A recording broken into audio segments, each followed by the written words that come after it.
সম্পর্ক এই ছোট্ট একটা শব্দের মধ্যে অনেক কথা লুকিয়ে থাকে। সম্পর্কের প্রথম হলো বিশ্বাস। এই বিশ্বাসটাই একটা সম্পর্কের মূল। যে সম্পর্কে বিশ্বাস নেই সে সম্পর্ক টিকে থাকে না। সম্পর্কের দ্বিতীয় হলো সম্মান।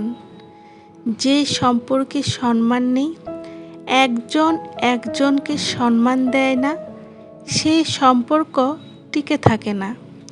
সম্পর্কের তৃতীয় হলো স্যাক্রিফাইস।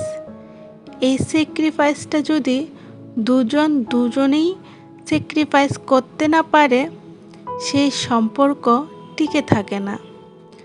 সম্পর্কের মধ্যে তৃতীয় ব্যক্তি, সম্পর্কের মধ্যে তৃতীয় মানুষকে সুযোগ দিবেন না, তাহলে ওই সম্পর্ক টিকে থাকবে না। এবার আসি মূল কথায়। বিবাহিত জীবন শুরু করা খুবই কষ্টকর। যদি আপনি উপরে 3টি কথা মানতে না পারেন, বিবাহিত জীবনে নানান সমস্যা হবে।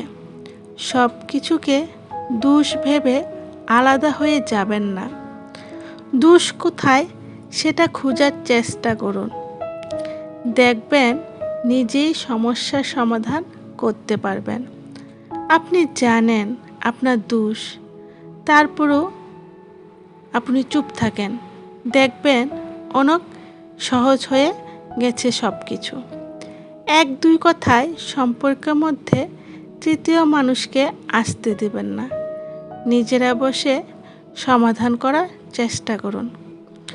কখনো ডিভোর্সের কথা মাথায় আনবেন না।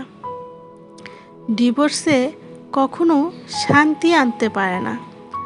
আপনি মনে করেন যে ডিভোর্স দিলে হয়তো আপনি মুক্তি পেয়ে যাবেন, আসলে তা কখনো হয় না। সমাজে 1-2টা ডিভোর্সি ভাই বোনদের সাথে কথা বলে তাদের প্রশ্ন করে দেখুন যে তারা কেমন আছে। তাদের নিজ পরিবার এবং সমাজের মানুষের সাথে কেমন সম্পর্ক, এবং সমাজ তাদেরকে কোন চোখে দেখে, সেটা একবার কল্পনা করুন। নিজেই তার প্রমাণ পেয়ে যাবেন। আপনাদের সম্পর্কের মধ্যে কী সমস্যা, কী কারণে বিচ্ছিন্ন হতে যাচ্ছেন, এগুলোর সমাধান খুঁজুন। ওই বিষয়গুলো ত্যাগ করতে চেষ্টা করুন। দেখবেন সমাধান আপনা হতেই হয়ে যাবে।